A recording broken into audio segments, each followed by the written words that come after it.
This is CBN News Watch.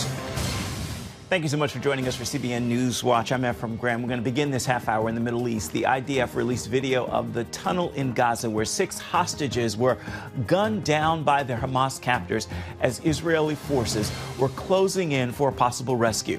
As Chris Mitchell now reports from Jerusalem, the video reveals their last moments after nearly a year in captivity. We're going to go down into the tunnel shaft 20 meters below, where the hostages were murdered. Chief I.D.F. spokesman Rear Admiral Daniel Hagari described the scene. They were here in this tunnel in horrific conditions, where there is no air to breathe, where you cannot stand. And they survived, but they were murdered by terrorists. This is their blood. This is the blood of Hirsch, Eden, Carmel, Ori, Almog, and Alex. They were heroes, and they were here in this tunnel for weeks or days. We will find out. Hagari reminded viewers that there are up to 101 hostages still remaining in Hamas hands, with an unknown number still alive. In a videotaped message, Israeli Prime Minister Benjamin Netanyahu said he is doing everything he can to return the hostages and win the war.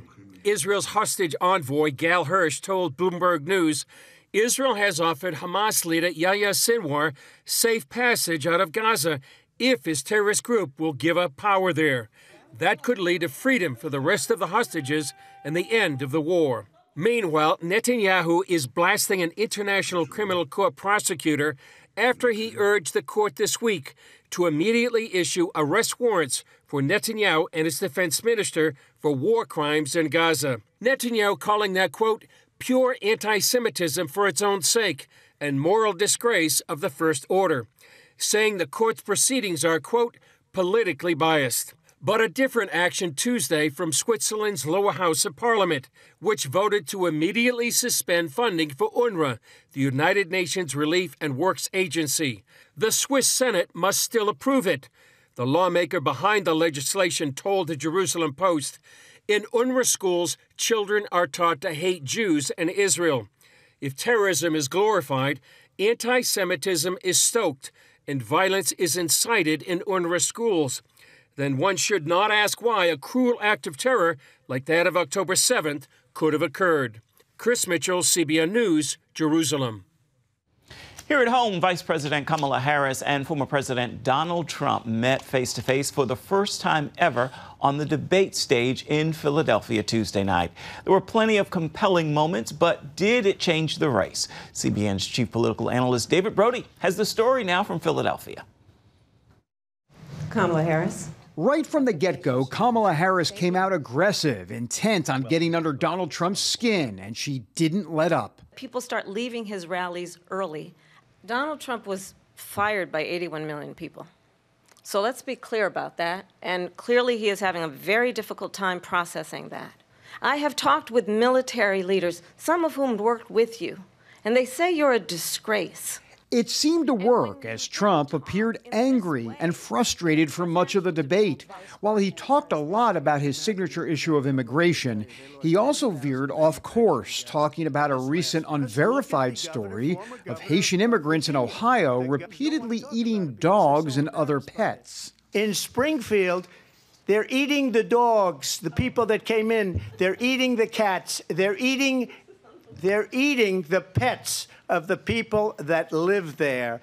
And this is what's happening in our country. ABC News did reach out to the city manager there. He told us there have been no credible reports of specific claims of pets being harmed, injured, or abused by individuals. Well, I've seen people on television. As for actual policy, Harris didn't offer much, including on the economy, which is the #1 issue for voters. She doesn't have a plan. She copied Biden's plan, and it's like 4 sentences, like run, spot, run. 4 sentences that are just, oh, we'll try and lower taxes. Trump also pointed out her change in positions in 2020 to new, more moderate ones, such as emphasizing immigration enforcement. Everything that she believed 3 years ago and 4 years ago is out the window. She's going to my philosophy now. In fact, I was going to send her a MAGA hat. Harris, though, pushed back, especially when Trump tried to define her position on Israel. But when she mentions about Israel, all of a sudden, she hates Israel. She wouldn't even meet with Netanyahu when he went to Congress to make a very important speech. She refused to be there because she was at a sorority party of hers. She wanted to go to the sorority party.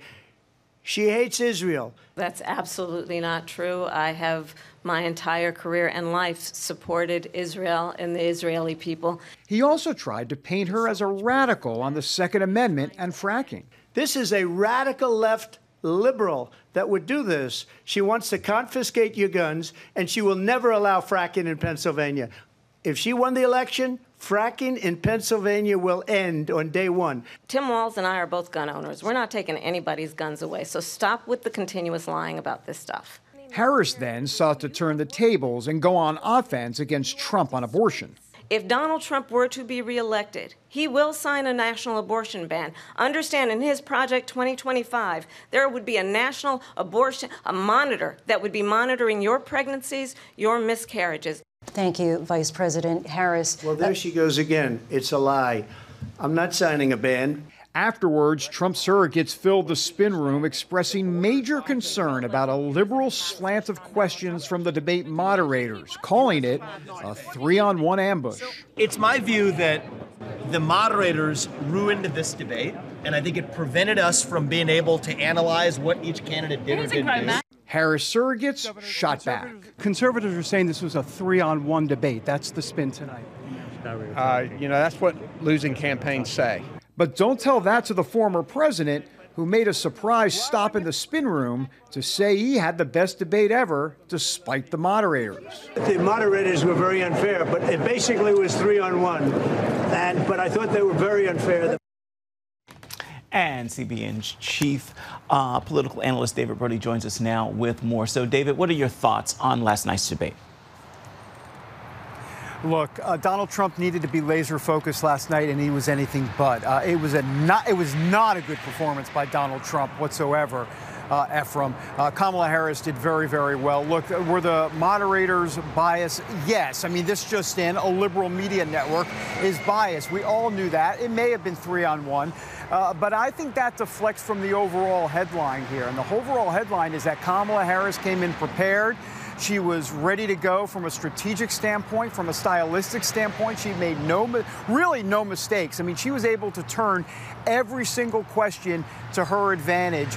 Look, there were a lot of things that she did on that stage that she told, yes, she told quite a few lies, but ABC didn't fact check her on any of it, but they were fact checking Donald Trump in real time all night. She didn't answer quite a few questions, and ABC wouldn't do the appropriate follow-up. So there was all of that. But the bottom line is, look, Ephraim, when you're talking about eating dogs and cats and Haitian immigrants, you're losing the debate. He never talked about the border wall, specifically about how she was against a border wall, and now she's using a border wall inside campaign ads that she's running currently. I think it was a disastrous night for Donald Trump.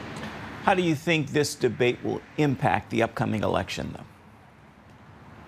Well, here's the good news for Donald Trump, Ephraim. I don't think it's going to impact the race all that much. And here's why. We live in a polarized society. We live in, obviously, the kind of a conservative liberal 50-50 split. Everybody's kind of made up their mind. Yes, there are some folks on the margins, and this race could be won, and it will be won on the margins. Having said that, look, I think bottom line is that the cake has been a little bit baked here for a while on the economy, on immigration, on those two key issues that Donald Trump does very well at.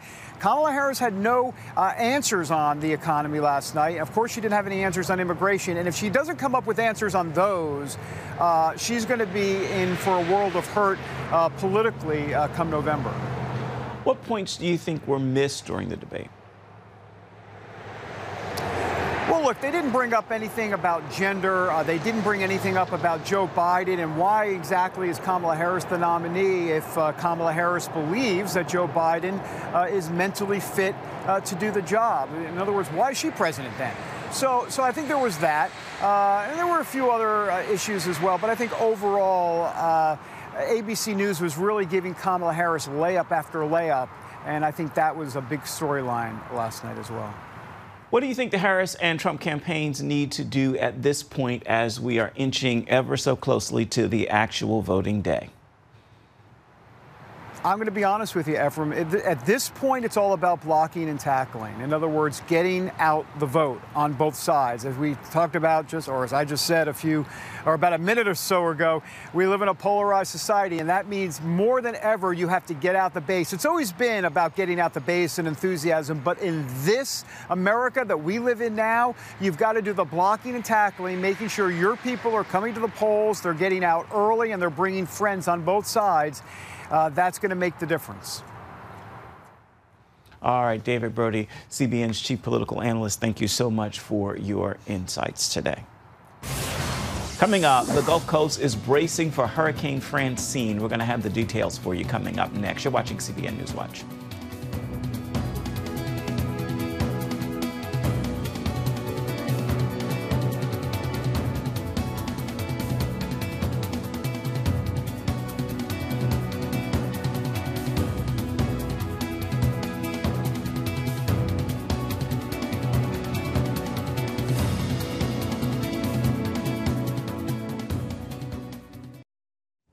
Welcome back to CBN News Watch. The Gulf Coast is bracing for a hurricane. Francine is expected to make landfall this afternoon or early evening in Louisiana. CBN's Jenna Browder has more. Preparations are underway. People in Louisiana filling sandbags and readying their homes as Hurricane Francine barrels toward the Gulf Coast. I think the fact that we've been spared most of the hurricane season from any major storm, it's like now people are ready to go and get into planning mode and help each other out. Francine strengthening last night to a Category 1 hurricane, reaching 75-mile-an-hour winds. She's expected to make landfall southwest of New Orleans. We're going to get through this because I'm staying. I'm not leaving this year. I'm not leaving because I don't think it's going to be that great of a deal. Up to 1 foot of rain is projected for parts of Louisiana. President Biden declaring a state of emergency for the state, paving the way for federal support. Storm surge could reach 10 feet along parts of the Louisiana coast. And flash flooding is a concern for people in Louisiana and Mississippi today. By tomorrow, the heavy rain is expected to move north to Arkansas, Missouri, Tennessee, and Kentucky. Jenna Browder, CBN News. Still ahead, you gotta believe, is the true story of a Little League team whose coach is in the fight for his life. You're gonna meet the real-life son of that coach. Coming up next, you're watching CBN News Watch.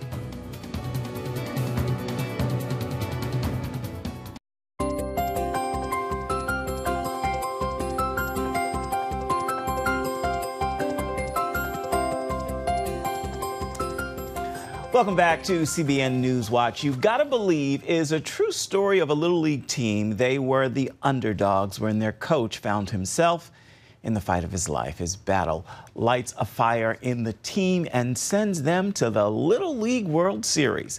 It happened back in 2002. See how they win despite what the scoreboard said. We move into the 11th inning.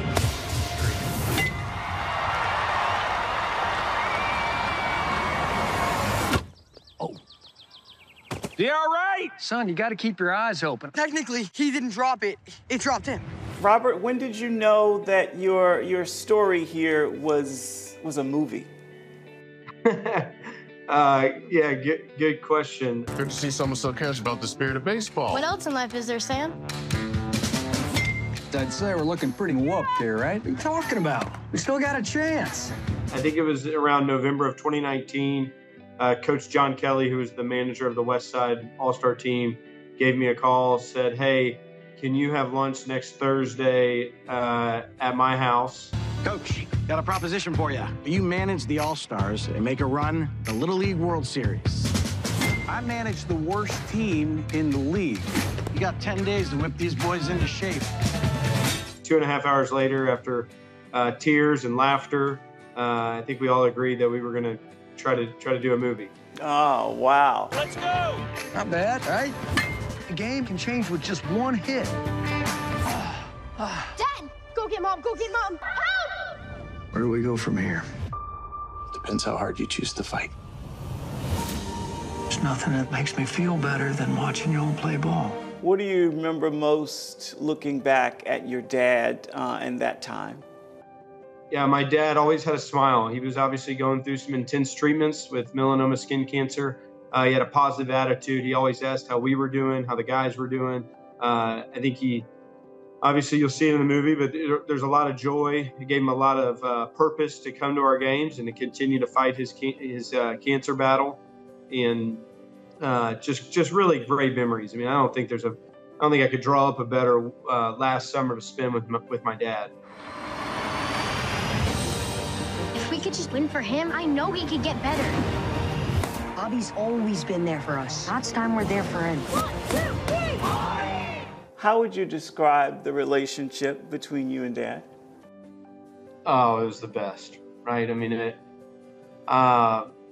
it's been a while. He passed away 21 years ago, and my memories of my dad are fantastic. And I think that's one of the reasons why we're okay with this all happening, right? We don't have bad memories. Do we have sad memories? Yeah, he was battling cancer. So did we see him at times that were sad? Sure, yeah, of course. But my memories of my dad are just spectacular. He taught me a lot. Only had him for 13 years.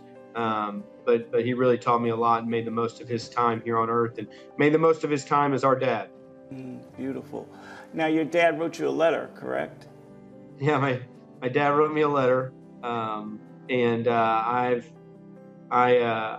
continued to. Now I'm writing I have 2 boys now, Wyatt and Henry. Wyatt's 3 and Henry's 10 months old, and I'm writing them a few letters here and there now. But my dad wrote me a really cool letter that I'll have forever. He had a list of things he wanted to teach me, and some of them were faith-based and how to be a man of faith.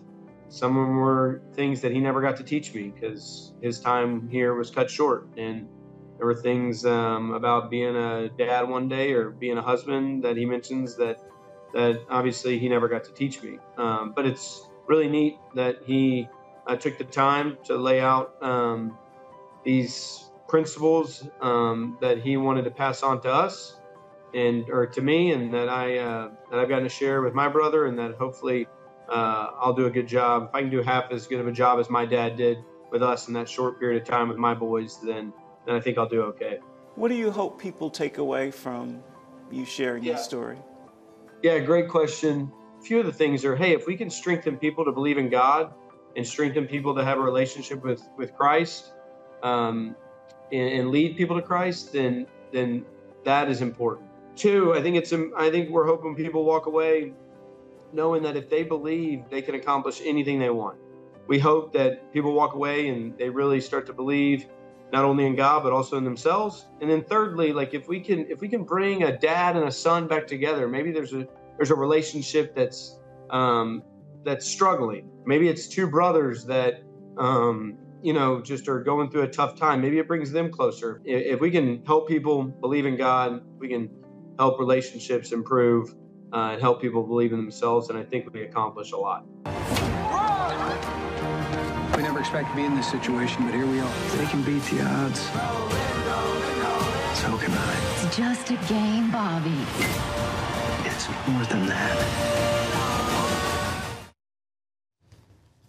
You Gotta Believe is available right now. Be sure to join us for an all-new edition of Studio 5. We're sitting down with recording artist Danny Gokey. He is talking about his new music project that offers a unique fusion of sound. It's called The Sound of Heaven. You can catch the new episode of Studio 5 on the CBN News Channel tonight at 8 Eastern. You can also watch it on the CBN News app, or you can watch it on YouTube. Coming up, we're going to take you to an annual dog surfathon to see the world's best surfing dogs. Plus your Wednesday Word. You're watching CBN News Watch.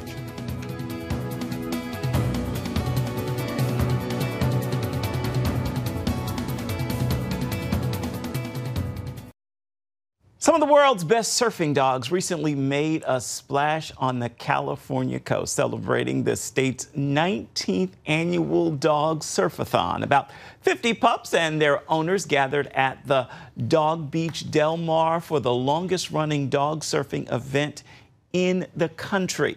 The competition features pups of all sizes. They were dressed in costume. They each get 10 minutes to try and catch the best wave. Dogs were judged on how long they stayed on the board and their enthusiasm while taking on the hanging 10.